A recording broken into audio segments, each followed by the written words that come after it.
Hello and welcome to Gridmasters. I recently picked up this book from Dr. Gareth Moore, member of the UK Puzzle Championship team. It's called the World Puzzle Championship Challenge. The WPC is an event where basically all the elite puzzlers go on basically an annual basis. This year's a little different for obvious reasons. 2020, hello. But this is a book that contains some of the toughest puzzles that you'll see. And it's broken down into sections. The one that I'll be doing today is a cave puzzle. Now, if you want, you can check out my introduction to cave. This is definitely going to be an advanced cave puzzle. I haven't even looked at it yet.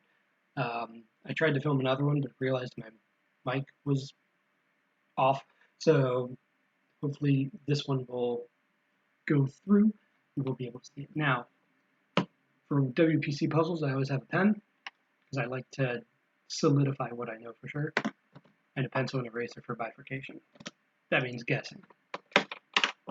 Because these are tough things, and I want to make sure that if I am guessing, that I know what I'm guessing, and I can erase it quickly. So, let's open this up. We're doing puzzle 3, which is from World Puzzle Championship 2017 in round 3, question number 22, or thing number 22. So let's get started on this. First thing I'm noticing is down here with this 2. If this is an open space, these 3 would have to be closed and it's Battenberg. Actually, this has to be shaded. If this is open, these 2 would be shaded and it would make Battenberg. Battenberg is again, so it must be shaded because we can't have a Battenberg. Battenberg would be a situation like this. If this were an unshaded square, we would have a diagonal. Because all of the shaded squares have to reach a border, this would be prevented from reaching this. It would be blocked off somewhere. So Battenberg says you can't have any like open, close squares going on, which means this is open. Close that because the 2 is complete. Close that because the 2 is complete. And then we have a Battenberg here telling us that too. Now this 7 interacts with this 5. The maximum in this direction is 5, so 7 has to have at least 2 coming off this way. Okay, and I think that's a pretty decent start, actually. Now I'm looking over here at this 7. Large numbers on the border are usually good clues. 1, 2, 3, 4, 5, 6. There's only 6 there, so it needs a 7th there, and that connects with this 7 as well, and connects with this 3. So I think some interesting things might happen. It's possible. We'll see. We'll see if they do. Let's see. And now you're seeing that I'm, not a super elite puzzler because I'm not seeing the next step immediately. But check this out. The 7 going to the right can only be maxed by 4. 1, 2, 3, 4. And down can only have 5, 6. This is going to be unshaded for sure. Beyond that, though, I'm not sure what I will be seeing next. Let's observe the puzzle a little bit more. Definitely don't want to give up all the way at all. Not going to give up. Maybe bifurcation if necessary, but definitely not giving up. Let's see. This shaded square has to escape either through here or down here somehow. I feel like that's gonna open some stuff no matter what. If this is shaded, these would be open and this would be shaded. Shade, shade here. Open. Maybe something to do with that. Skeptical. I am finding myself skeptical. Oh, this is interesting. Look at this 6. This 6 and this 4 interact in a very nice way, and it's probably going to happen again in this puzzle because puzzle creators love doing it. But if this 6 opens up here and here, if both of these are open, that would complete the 4, which means both of these would be shaded, which means we would have a Battenberg. That means 6 cannot go in both of these directions. So that's interesting. 1, 2, 3, 4, 5, 6. It either completes out here 4, 1, 2, 3, 4, 5, 6, it would complete up to here. And I think if it completes out here and this is shaded, well, it would force the 7 there, but more interestingly, it would force this shaded region to go up like this.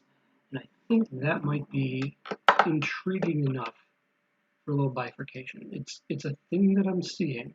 If this 6 basically shades out here, so I shade it and put a question mark. Well, shaded tells me it has to, or escape route tells me it has to go there. This 6 would be completely filled out like this. 1, 2, 4, 5, 6. Yep. This shaded square has to escape now. So I have to go like that. This 5 has to be open to close that. This has to be open. Shaded squares must escape. No Battenberg. Let's see. Does that get me anywhere? With the 7, it's 1, 2, 3, 4, 5, 6, 7. Oh, there it is. There it is. This is impossible. This is an impossible situation because this can only have 4 in it. So that means it would have to shade in here, and this 7 just doesn't have enough space to complete to the left. So that was an erroneous assumption right there. So I know that square that I suggested was shaded will actually need to be open. So this is open, which means this cannot be open. It must be shaded, because again, that would force a Battenberg on this 4. So this 4 either has to go there or there. This 7 will also have to go in an interesting direction. Now let's check this 6. 1, 2, 3, 4, 5, 6, at least that far. These may be shaded, but they might also not be. We can't determine for sure yet. Where to go with this? 1, 2, 3, 4, 5, 6, 7. So that's shaded. Oh, that's definitely a thing. If this is shaded here, 5 would have to open up there, which forces this to try to escape here. But this 5, 1, 2, 3, this 7 actually, 1, 2, 3, 4, 5, 6, 7, it would be open here and open here if it's shaded here. That blocks off all the escape routes for this path. So this is definitely going to be open and not shaded, which is intriguing. It's not that great though, I guess. Doesn't lead to a lot of stuff immediately, or at least if it does, I'm not equipped to see it at this point. Savage commentary on self. Let's see.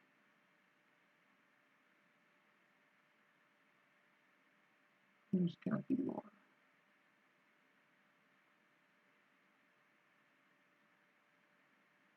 Well, this 7 can't see down here.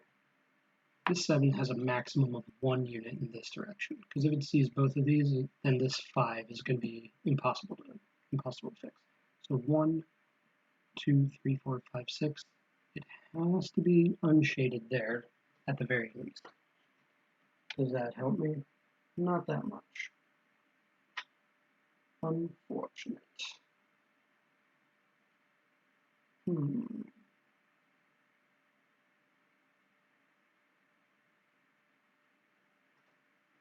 Oh, this square must be shaded no matter what. If this square is shaded by the 4, this square would have to be shaded for escape. If this is open from the 4, this will be shaded because it has to block the 4. That's definitely a shaded square, which gets me a clue on this 7. 1, 2, 3, 4, 5, 6, 7 there.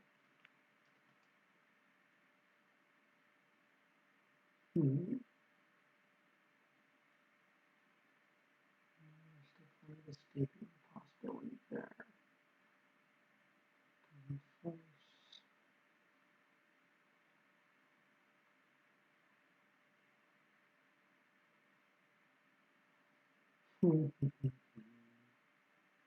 Okay, I think this will have to be open. 1, 2, 3, 4, 5 is too many. 1, 2, 3, 4 is the maximum that can be handled in these directions, because if the 5C is down here, it's these two marks. So this will definitely have to be open to complete the 5. So 7 and 6 are certainly connected. These 7s cannot now reach all the way over to the 6, which means the 6 can't see this 7 here. 1, 2, 3, 4, 5 is the max. So this will also have to be open, which forces this closed. Okay, now we're getting somewhere. This is definitely a Battenberg here. And I do have to have some escape logic at some point, probably for this. Let's see. Well, 1, 2, 3, 4, 5, 6, 7 can open up one more at the very least. Oh, 1, 2, 3, 4, 5, 6. These both have to be open to complete my 6 there. I feel like something's definitely going to be happening in the middle with some escape logic. Just not fully there yet. Just not there. Oh, Battenberg, hello. If this is closed, it's Battenberg, so it's open. It's unshaded, guaranteed, which forces this to be shaded. 1, 2, 3, 4, 5, 6. There we go. That's a thing for sure. Could be visible there. Oh, and that forces 1, 2, 3, 4, 5, 6. A clue there. 1, 2, 3, 4, 5, 6. A clue or an unshaded square there. This 4 can no longer see to the right now. Because if it does, it sees 1, 2, 3, 4, 5. So it's got to be blocked off. I feel like we're so close to that Battenberg in the middle. Oh man. So close. Okay. Where is it? Right here. This 5 can't see up anymore. 1, 2, 3, 4. If it's here, it would be 5, 6, 7. That's too many. So this is definitely shaded as well. Which means this will have to be open to complete the 5, and this is shaded. And this is shaded now too. Oh, the 7 will be able to be completed. 1, 2, 3, 4, 5, 6, 7, and then I've got to close it off here. Don't have any Battenbergs there just yet. And as far as I can tell, these can all still escape. Okay. What else then can we do? Well, this 2 is done. This 5 is done. I always like circling clues. I find it helpful to circle clues that I've fully completed. 1, 2, 3, 4, 5, 6, 7. No additional clues there. Oh, the 7 is meeting a shade here. 1, 2, 3, 4, 5, 6, 7. And that finishes off my 3s here. My 3 here. Because I have 3 open spaces, so I can shade in everything that would further the line of sight. And now I'm getting like 5 Battenbergs. 1, 2, 3. Okay, 3 is not equal to 5, but whatever. 1, 2, 3, 4, 5, 6, 7 finishes this 7 off. This 3 was finished. This 7 was finished. 1, 2, 3, 4, 5, 6. This 6 is done. 1, 2, 3, 4, 5, 6. This 6 is done. So I can shade some stuff around it as well. Okay, getting somewhere at least, I think. This 7 now I feel, yeah, this 7 is pressured to go left here. Because it can't go, if it goes up, it only goes up 1. If it goes down a maximum of 4, and it would not be able to go up. So in either case, I only have 4 coming off of the up-down for this 7, so it has to go left. 1, 2, 3, 4, 5, 6, 7. Yeah, it could go either up or down at this point, but hey, look at this. I just completed this 4 and got a Battenberg, which means this 7 has to go up, completes this 4 as well. So that's nice. This 5 is completable now, because it only has 5 possible visible squares. 1, 2, 3, 4, 5, 6. If this is open, it gives an 8, not a 7. So this has to be shaded. And now, here's the thing that I was thinking about in the middle. This connects the boundary, this connects the boundary. If they connect to each other, it's connected to the boundary. It splits up the unshaded regions. That has to be open. This shaded region must escape, so it's got to go like that. 1, 2, 3, 4, 5, 6, 7 to complete the 7. This 4 is done, the 6 is done. 1, 2, 3, 4, 5, 6, 7. Both of these have to be open to complete the 7. Okay, so that took me a little bit, and I definitely had to bifurcate at one point. I bet if I had done this non-live, I would have been able to actually see it, but so it goes, such is life. Sometimes you just have to guess and hope for the best, and if stuff doesn't work out, then you go back to where you went off the path and you try again a different way. Life lessons from puzzles. So yeah, I hope you enjoyed this cave WPC puzzle, and I'll see you next time.